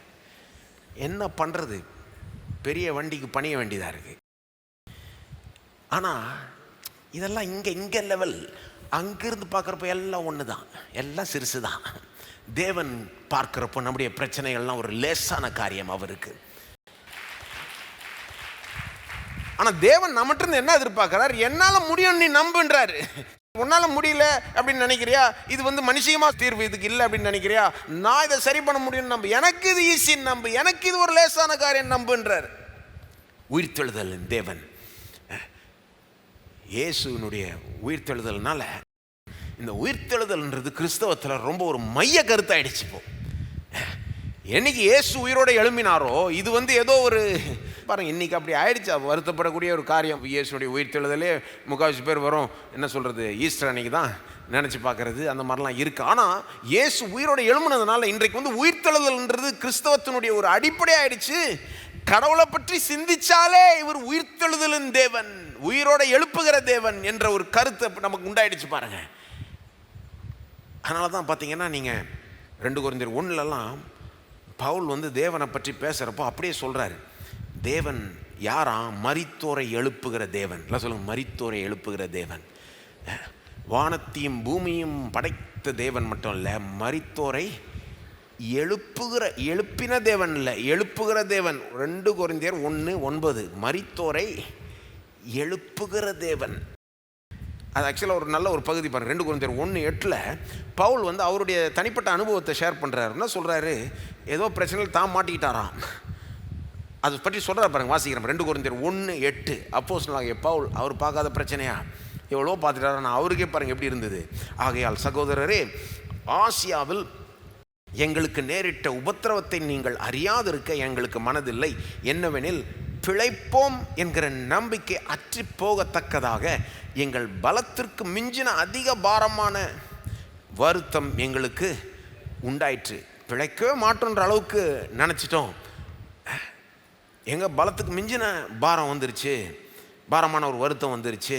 அப்படிப்பட்ட ஒரு ப்ராப்ளம்ன்றார். 9ஆம் வசனம், நாங்கள் எங்கள் மேல் நம்பிக்கையாயிராமல் மரித்தோரை எழுப்புகிற தேவன் மேல் நம்பிக்கையாய் இருக்கத்தக்கதாக மரணம் வரும் என்று நாங்கள் எங்களுக்குள்ளே நிச்சயத்திருந்தோம். இது தமிழில் வந்து எந்த அளவுக்கு கிளியராக இருக்குன்னு எனக்கு தெரியல, ஏன்னா தமிழில் வேர்ட் ஆர்டரெல்லாம் மாறிடுச்சு பாருங்கள். அதாவது பவுல் என்ன சொல்கிறாரு 8ஆம் வசனத்தில், இந்த மாதிரி ரொம்ப பெரிய ப்ராப்ளமை சந்தித்தேன், நான் கதை முடிஞ்சதுன்னு நினச்சேன். 9ஆம் வசனத்தில் மரணம் வரும் என்று நாங்கள் எங்களுக்குள்ளே நிச்சயத்திருந்தோம். அவ்வளோதான், இதுக்கு மேலே ஒன்றும் முடியாது, எங்கள் கதையை முடிச்சிருச்சுன்னு நினச்சோம் அப்படின்ட்டு. ஆனால் 9ஆம் வசனத்தில் வேற ஒரு காரியத்தை சொல்கிறாரு, நாங்கள் எங்கள் மேல் நம்பிக்கையாயிராமல் மரித்தோரை எழுப்புகிற தேவன் மேல் நம்பிக்கையாக இருக்கத்தக்கதாக இப்படி ஆயிற்று. என்ன சொல்ல வர்றாரு பார்த்தீங்களா? என்ன சொல்கிறாரு, எப்போ கதை முடிஞ்சிருச்சுன்னு நினச்சேன், அவ்வளோ மோசமாக போயிடுச்சு, எனக்கு நான் எவ்வளோ பார்த்துட்டேன், ஆனால் எனக்கு இதை வந்து என்னால் தாங்கிக்க முடியல, அந்த அளவுக்கு மோசமாக போயிடுச்சு. ஆனால் அதுக்கப்புறம் தான் எனக்கு தெரிஞ்சது ஏன் அவ்வளோ மோசமாக போச்சுன்னு. ஏன் அவ்வளோ மோசமாக போச்சான்?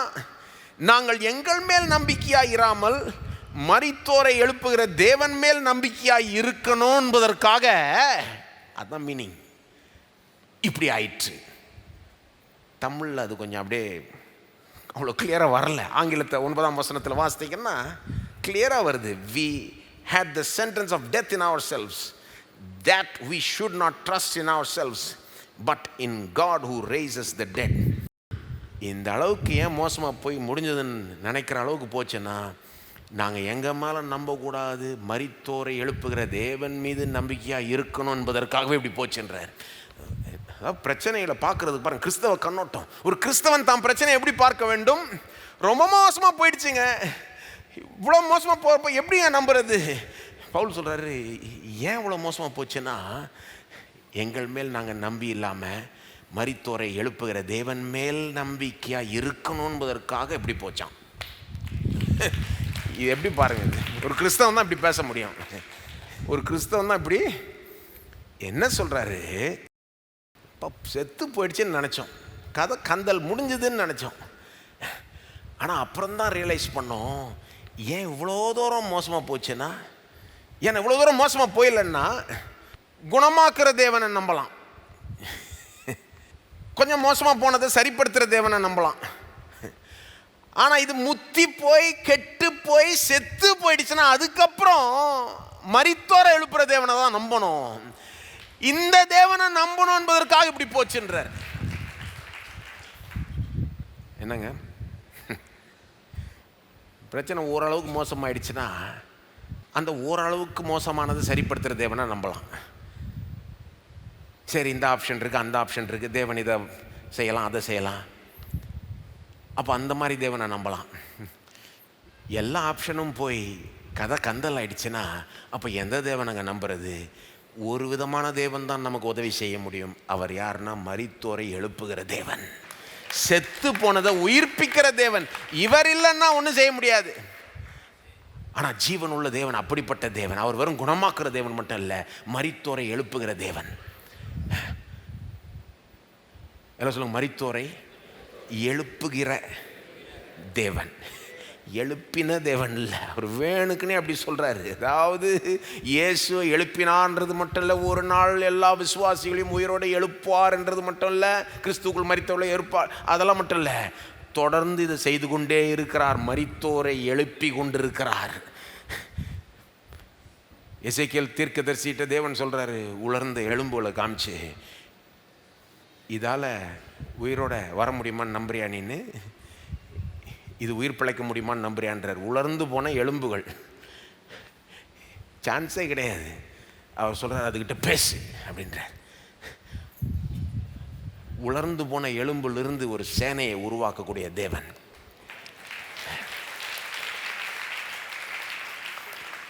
அப்போது பாருங்க, பிரச்சனை மோசமாயிடுச்சுன்னா இந்த மாதிரி காரியங்களை யோசிக்கணும். ஏன்னா பாருங்க, இது உண்மையாக இருக்குமானால் அப்போது செத்து போன சரீரத்தை அவர் உயிர்ப்பிக்கிற முடியும், செத்து போன சரீரம் இந்த ஆர்கன்ஸை உயிர்ப்பிக்க முடியும், செத்து போன கனவுகளை திரும்ப உயிர்ப்பிக்க முடியும், செத்து போன கம்பெனியை திரும்ப எழுப்ப முடியும், செத்து போன இருதயத்தை அக்கிரமங்களிலும் பாவங்களிலும் மரித்து கிடக்கிற ஒரு கல்லான இருதயத்தை, செத்து போன இருதயத்தை உயிர்ப்பிக்க முடியும். செத்து போயிடுச்சுங்க, இதில் உயிரே இல்லைங்க, இதெல்லாம் தேரவே தேராதுங்க, மீளவே முடியாதுங்க. மரித்தோரை எழுப்புகிற தேவனை நாம் நம்புகிறோம். அற்புதங்களை செய்கிற தேவன், அவரால் கூடாத காரியம் எதுவுமே இல்லை. இதை செய்து கொண்டே இருக்கிறார். பவுல் சொல்றாரு, ஏன் இவ்வளோ மோசமாக போச்சுன்னா, ஏன்னா நாங்கள் எங்களே நம்பக்கூடாது இல்லை, மரித்தோரை எழுப்புற தேவனை நம்பணும் என்பதற்காக அப்படி ஆச்சு. நல்ல கண்ணோட்டங்க. ஒரு கிறிஸ்தவனா இந்த கண்ணோட்டத்தை கற்றுக்கிட்டிங்கன்னா எதையுமே ஃபேஸ் பண்ணிடலாம். பிரச்சனை ரொம்ப மோசமாக போகிறப்போ எப்படி சொல்லுங்கள் நீங்கள்? இந்த 9ஆம் வசனத்தை எடுத்துக்கோங்க. நாங்கள் எங்கள் மேல் நம்பிக்கையாக இராமல் மரித்தோரை எழுப்புகிற தேவன் மேல் நம்பிக்கையாக இருக்கத்தக்கதாக இப்படி ஆயிற்று. அப்போது சிருஷ்டிப்பை பார்க்குறப்போ, உயிர்த்தெழுதலை பார்க்குறப்போ தேவனுடைய வல்லமை நமக்கு தெரியுது. அதை புரிஞ்சுக்கிறோன்றது மட்டும் இல்லை, அதை உணர்கிறோம். அவர் வல்லவர் என்பது உணர அதை நம்ப விசுவாசத்தில் நாம் பலப்படுகிறோம். அதுக்கப்புறம் நீங்கள் போய் இந்த வாக்குத்தத்தத்தை பார்த்தீங்கன்னா நம்ப முடியும். ஆகவே இந்த மாதிரி காரியங்களை தியானிக்க வேண்டும் பாருங்க. அவருடைய வல்லமையை பேசுகிற வசனங்களை எடுத்துக்கணும் பாருங்க. கர்த்தரால் ஆகாத காரியம் உண்டோ? எரேமியா 32:14 கர்த்தராகிய ஆண்டவரே, இதோ தேவரீர் உம்முடைய மகா பலத்தினாலும் நீட்டப்பட்ட உம்முடைய புயத்தினாலும் வானத்தையும் பூமியும் உண்டாக்கினீர். உம்மாலே செய்யக்கூடாத அதிசயமான காரியம் ஒன்றுமில்லை. யோபு 42:2 தேவரீர் சகலத்தையும் செய்ய வல்லவர், நீர் செய்ய நினைத்தது தடைப்படாது என்பதை அறிந்திருக்கிறேன். அவருடைய வல்லமை குறித்த பாடல்களை பாடுங்க. அவருடைய வல்லமையை உங்கள் வாயை திறந்து சொல்லுங்க. ஜெபத்தில் அதை வச்சுக்கிட்டு ஜெபிங்க. பிரச்சனை ரொம்ப மோசமாக இருக்குது அப்படின்னா அந்த வாக்குத்தத்தை நம்ப முடியலன்னா வெறும் அதையே நினச்சிக்கிட்டு பாருங்கள், கடவுள்கிட்ட ஒன்று தான் இருக்கா, ஒரு வாக்குத்தம் தான் இருக்கா, ஒரு வசனம் தான். அவர் ஏங்க, அவர் அதை விட பெருசு, அவர் அதை விட பெரியவர். அப்போ அந்த வசனத்துக்கு பின்னால் இருக்கிறவரை கொஞ்சம் தியானிங்க. அவருடைய வல்லமை, அதை பற்றி பாடல் பாடுங்க. அப்போது அவருடைய வல்லமை எல்லாம் சொல்லுங்க. தேவன், என் தேவன் சர்வ வல்லவர். அவருடைய குணாதிசயங்களில் அது ஒரு பார்ட். ஆனால் அவர்கிட்ட இன்னொரு பார்ட்டும் இருக்குது. அவர் மிகவும் நல்லவர். எல்லாம் சொல்லுங்க. என் தேவன் மிகவும் நல்லவர். அவர் சர்வ வல்லவர்ன்றது மட்டும் இல்லை, அவர் மிகவும் நல்லவர். நான் சொன்னேன்ல, தேவனுடைய குணாதிசயங்களை ரெண்டாக பிரிச்சிடலாம். ஒன்று சர்வ வல்லவர், இன்னொன்று மிகவும் நல்லவர். நம்ம தமிழில் ஒரு பாட்டு பாடுவோம், அவர் நல்லவர், அவர் வல்லவர், அவர் பெரியவர். அப்படியே சுருக்கி தேவன் யாருன்னு 3 வரியில் சொல்லுது. அவர் நல்லவர், அவர் வல்லவர், அவர் ஏன் இவ்வளோ பெரியவராக இருக்காருன்னா, அவரை போல் யாரும் இல்லைன்னா, ஏன் யாரும் இல்லைன்னா அவர் ஒருத்தர் தான் வல்லவராகவும் இருக்கிறார், நல்லவராகவும் இருக்கிறார். நிறைய பேர் வல்லவராக இருக்கிறாங்க, செய்ய முடியும் நினச்சாங்கன்னா, ஆனால் செய்ய மாட்டாங்க, மனசு இல்லை அவங்கள்ட்ட. செல்ஃபிஷ். சிலர் மனசு ரொம்ப நல்லா இருக்கு, அவங்கள்ட்ட மட்டும் முடியும்னா இருந்தால் எல்லாத்தையுமே கொடுத்துருவாங்க. ஆனால் ஒன்றும் இல்லை, மனசு மட்டும் இருந்தால் பத்தாது. நம்ம தேவன் ஒருத்தர் தான் சர்வ வல்லவர், மிகவும் நல்லவர். நீங்கள் எந்த ஒரு மார்க்கமோ ஒரு நம்பிக்கையோ எடுத்துக்கோங்க, கடவுள் நல்லவர் என்பது பெருசாக வராது. கடவுள் வல்லவர்ன்றது பெருசாக வரும் ஓரளவுக்கு. ஆனால் அவர் நல்லவர். நல்லவர்னா நான் அதில் பல காரியங்களை சொல்லலாம். அவர் இரக்கமுள்ளவர், கிருபை உள்ளவர், அன்புள்ளவர், இதெல்லாம் பெருசாக வராது. இயேசுவின் மூலமாய் வெளிப்பட்ட தேவன் தான் நான் அப்படி வெளிப்படுத்துகிறார் தம்மையே. அவர் எவ்வளோ இரக்கமுள்ளவர், கிருபை உள்ளவர், அன்பானவர் என்பதை தியானிக்க உங்களுக்கு செய்வார்ன்ற ஒரு நிச்சயம் வந்துடும் பாருங்க. சூழ்நிலையை பார்த்தா நிச்சயம்லாம் போயிடுது, வாக்குத்தத்தை பார்த்தாலும் ரொம்ப ஓவராக தெரியுது. ஆனால் அவர் வல்லவர் மட்டும் இல்லை, அவர் நல்லவர், அவர் இரக்கமுள்ளவர், கிருபை உள்ளவர், அன்புள்ளவர். அவருடைய சுவாபமே அப்படி. தேவன் அன்பாகவே இருக்கிறார். எல்லாம் சொல்லுங்க. தேவன் அன்பாகவே இருக்கிறார். ஓ, அவருடைய சுவாபமே அன்பு கூறுற ஒரு சுவாபம். அது மட்டும் இல்லை, ஏற்கனவே தம்முடைய அன்பை இயேசுவின் மூலமாக வெளிப்படுத்தி இருக்கிறார் என்பதை தியானிக்க எனக்கு செய்வார் என்ற ஒரு நிச்சயம் வந்துடுது பாருங்க. இதனால தான் சங்கீதக்காரன்லாம் ஜெபிக்கிறப்போ அடிக்கடி இந்த அவர் நல்லவர் என்பதை வச்சு விண்ணப்பம் ஏறெடுப்பான். உதாரணத்துக்கு சங்கீதம் 51 மன்னிப்புக்காக ஜெபிக்கிறார் இல்லையா தாவீது. விபச்சாரம் செய்து கொலை செய்து அப்புறம் போய் மன்னிப்புக்காக ஜெபிக்கிறப்போ எப்படி ஜெபிக்கிறாரு? சங்கீதம் 51:1 தேவனே உமது கிருபையின்படி எனக்கு இறங்க, உமது மிகுந்த இரக்கங்களின்படி என் மீறுதல்கள் நீங்க என்னை சுத்திகரியும். சங்கீதம் 25 பாருங்க. நீங்கள் ஜெபிக்கிறப்போ எப்படி ஜெபிக்கிறீங்க? நிறைய தடவை நம்ம ஜெபிக்கிறப்போ அடிப்படை பார்த்தீங்கன்னா பிரச்சனையாக இருக்கும். பிரச்சனையின் அடிப்படையில் ஜெபிப்போம். ஆண்டவரே எனக்கு இப்படி ஒரு பிரச்சனை இருக்குது, எனக்கு ஹெல்ப் பண்ணும். அப்போ என்ன பண்ணுவோம்? அந்த பிரச்சனையை நல்லா விளக்கி சொல்லுவோம்.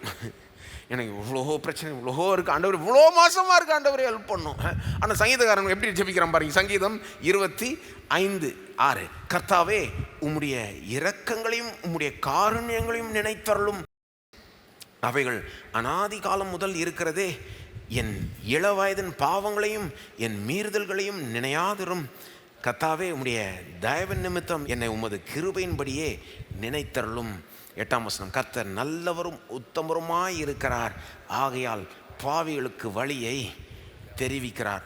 எனக்கு என்ன ரொம்ப கொஞ்சம் வேடிக்கையாக இருக்குன்னா, 7ஆம் வசனத்தில் சங்கீதக்காரன் கடவுள் என்ன நினைக்கணும் நினைக்கக்கூடாதுன்னு கடவுள்கிட்டே போதிக்கிற மாதிரி பேசுகிறான். என்ன சொல்கிறான்? என் இளவயதின் பாவங்களையும் என் மீறுதல்களையும் நினையாதிரும். ஆண்டவரே, சிலதெல்லாம் நினையாதிரும். கர்த்தாவே, உம்முடைய தயவின் நிமித்தம் என்னை உமது கிருபையின்படி நினைத்தருளும். 6ஆம் வசனத்தை சொல்கிறான், கர்த்தாவே, உம்முடைய இரக்கங்களையும் உம்முடைய காருண்யங்களையும் நினைத்தருளும், அவைகள் அநாதி காலம் முதல் இருக்கிறது. அவன் சொல்கிறான், ஆண்டவரே, உம்முடைய இரக்கம் உம்முடைய காருண்யம் அதுக்கு லாங் ஹிஸ்ட்ரி இருக்கு, நீண்ட சரித்திரம் இருக்கு, அதை நினைத்து கொள்ளும். ஆண்டவரே, என்னுடைய இந்த இளவயது பாவத்தை அதுவும் கொஞ்சம் லாங்காக இருக்குது, ஆனால் உம்முடைய ஹிஸ்ட்ரி அளவுக்கு அது லாங்காக இல்லை. உம்முடைய இரக்கத்தின் சரித்திரத்தை விட அது ஒன்றும் நீண்டது ஒன்றும் கிடையாது. என்னுடைய இளவயது பாவத்தை நினையாதும். ஆண்டவரே, அவன் எப்படி ஐடியாவை ஜெபிக்கிறான் பாருங்க. ஏன்னா அவனுக்கு தெரியும் தேவன் இதை நினைச்சாருன்னா அவன் கதை முடிஞ்சதுன்னு. இது நல்ல ஜெபமா கெட்ட ஜெபமா, என்ன நினைக்கிறீங்க?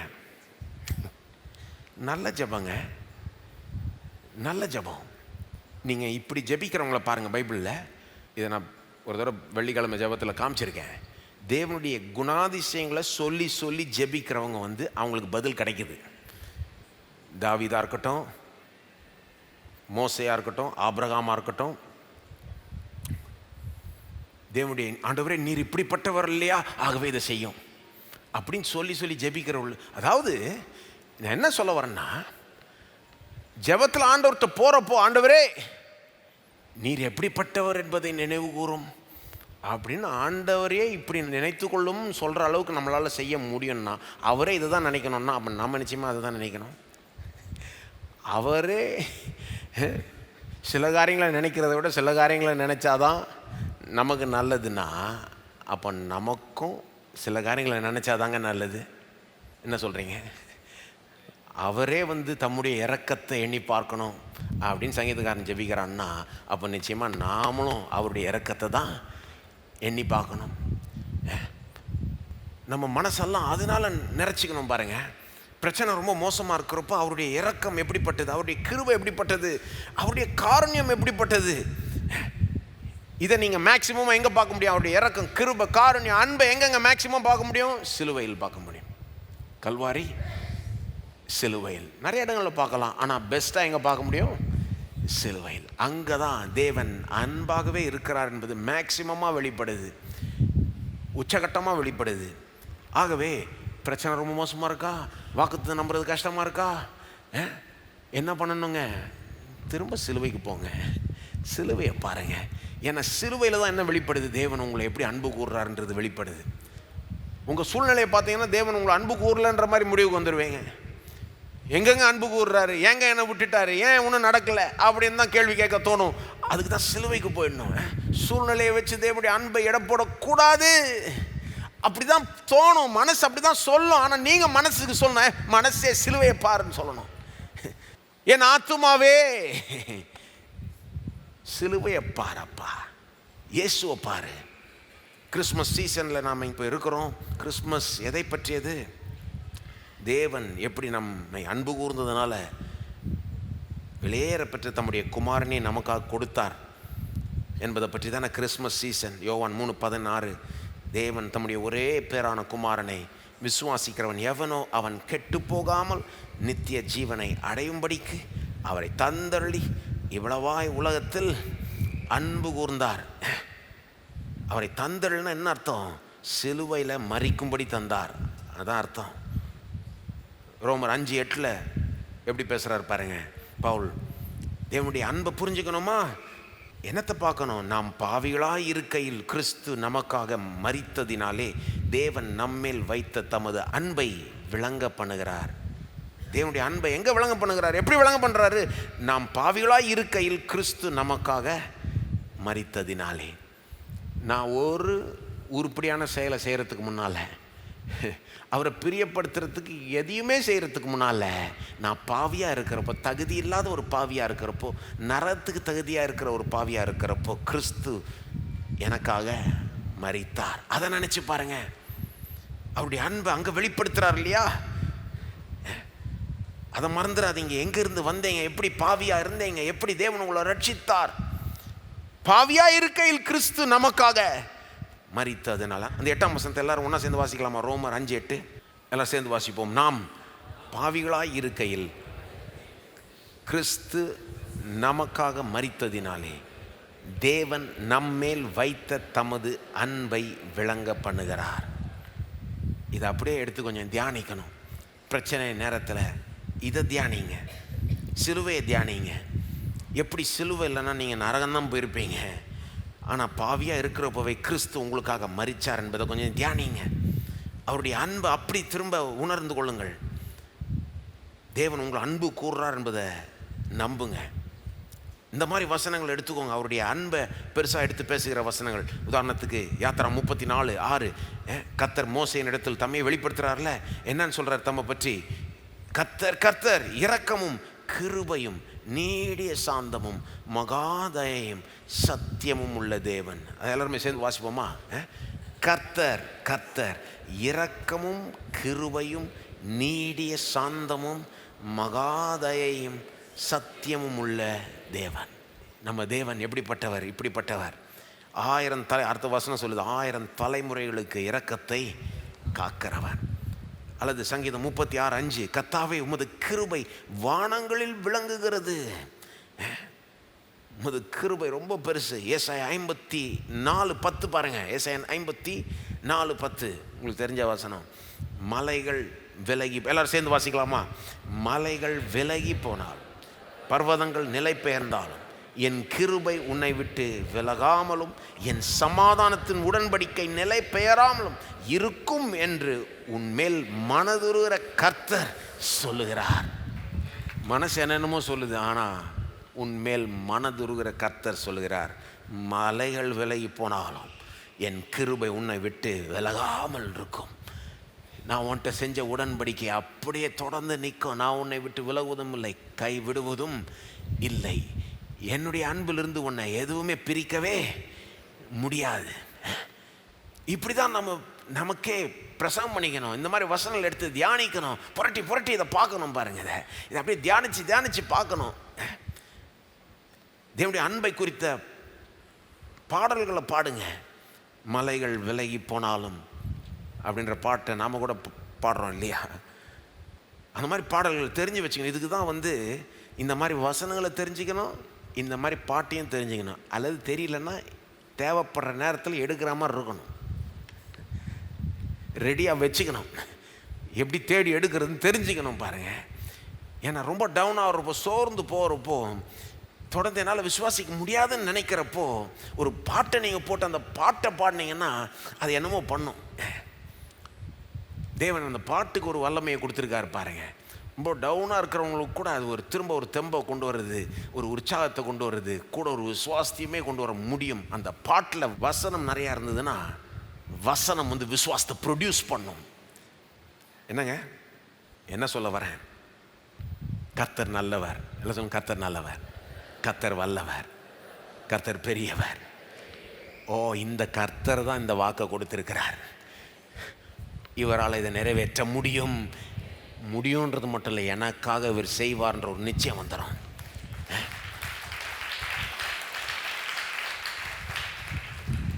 பிரச்சனை வரும்போது திரும்ப பேசிக்கு தான் நாங்கள் போனோம். எங்கே போனோம்? பேசிக்கு தான் போனோம். வாக்குக்கு பின்னால் யார் நிற்கிறா? எப்படிப்பட்ட தேவன் இந்த வாக்கு தத்தத்தை கொடுத்திருக்கிறார். சர்வ வல்ல தேவன், மிகவும் நல்லவர், வானத்தையும் பூமியும் படைச்சவர், மகிமையின் தேவன். ஆனால் எனக்காக அங்கேருந்து இங்கே வரைக்கும் மகிமையை திறந்து சிலுவை பரியந்தம் போய் தம்மையை தாழ்த்தி பாடுபட்டு அவமானப்பட்டு உயிரையே கொடுத்த தேவன் இன்றைக்கு அவர் உயிரோடு இருக்கிறார், என்னை நடத்தி வருகிறார். எதை எப்போ செய்யணும்னு அவருக்கு தெரியும். சூழ்நிலை இப்படி இருக்கிறதுனால எல்லாம் முடிஞ்சதுன்னு கிடையாது. மரித்தோரை எழுப்புகிற தேவன். நான் அதை பார்ப்பேன், என் சூழ்நிலையை மாற்றுவார் என்ற ஒரு நம்பிக்கை வந்துடும் பாருங்கள். அந்த வாக்குத்தத்தத்தை திரும்ப எடுத்து நீங்கள் அறிக்கை பண்ணலாம், அது திரும்ப நம்பலாம், திரும்ப நீங்கள் உங்கள் பங்கை எடுத்து செய்யலாம். வேலை கிடைக்கலையா, திரும்ப போய் வேலைக்கு தேடுங்க, விடாதீங்க. 20 தடவை கிடைக்கலன்னா என்ன, 21ஆவது தடவை போய் தேடுங்க. விசுவாசத்துடன் நீங்கள் எடுக்கிற முயற்சி வாய்க்கும். பிள்ளை பிறக்கலையா, பிள்ளை பிறக்கும். எவ்வளோ காலமானாலும் அதெல்லாம் ஒரு பொருட்டு கிடையாது. ஆபிரகாம் எண்ணி பாருங்க, விசுவாசத்துடன் பொறுமையுடன் அந்த வாக்குத்தத்தத்தை அவன் சுதந்திரித்து கொண்டான். உங்களுக்கு என்னங்க பிரச்சனை?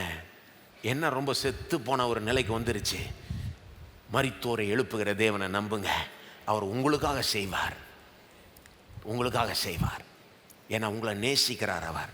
நம்ம எல்லாரும் எழுந்து நிற்போம், நன்றி சொல்லுவோம், தேவனை துதிப்போம். இந்த நேரத்தில் அவர் சர்வ வல்லவர் என்பதை துதிகளாய் ஏறெடுப்போம். அவர் மிகவும் நல்லவர் என்பதை சொல்லி சொல்லி அவரை துதிப்போம்.